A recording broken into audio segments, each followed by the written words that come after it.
And maybe I should give this definition of truth. It's a very standard sort of description of what is called in Buddhism the Dhamma. And the Dhamma is translated in quite a few ways. My teacher often translates it as the way it is.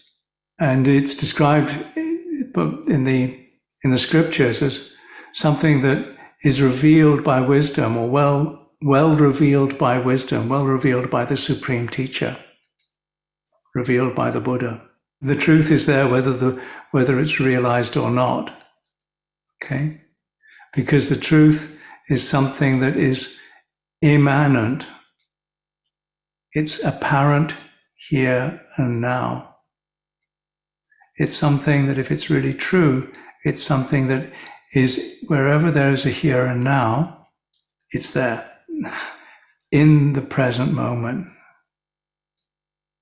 And because it's in the present moment, or as it's in the present moment, in order for it to be in the present moment, in every sense of separation, in every sense of non-separation, it's also eternal, outside of time. Eternal means outside of time. Thought is all about time. Thought is about beginnings and endings, and it's about interpretations and simplifications, maybe also proliferations, but it's something bound up in time. Thought is bound up in time. The truth is not bound up in thought. The truth is outside of time.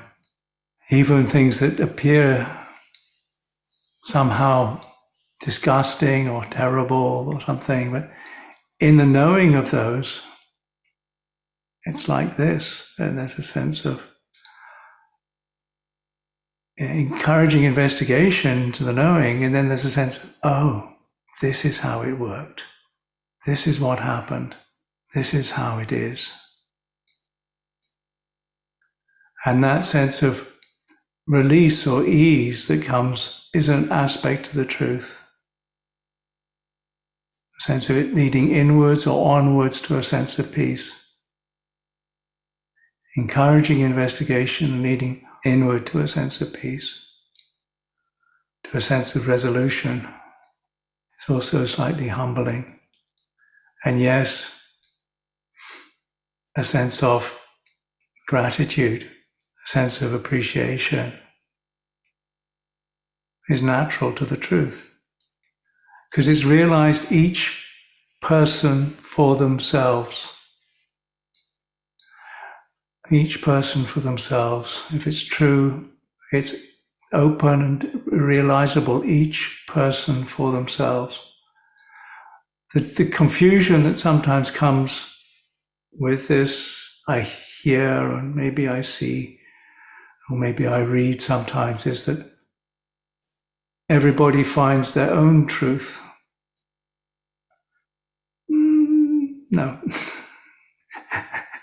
People realize the truth for themselves, but if it's really, because if it's my truth, then it's different from your truth. And there's something that's going to lead a lot of conflict. That's not going to lead to a sense of peace. It's not going to be beautiful or attractive or encouraging investigation. It's not something that's outside of time. Because the truth isn't personal. It's not my truth. The realization is something here.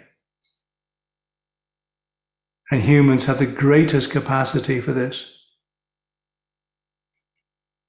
because they have the greatest capacity to direct and understand the power of directed thought, the power of directed intention.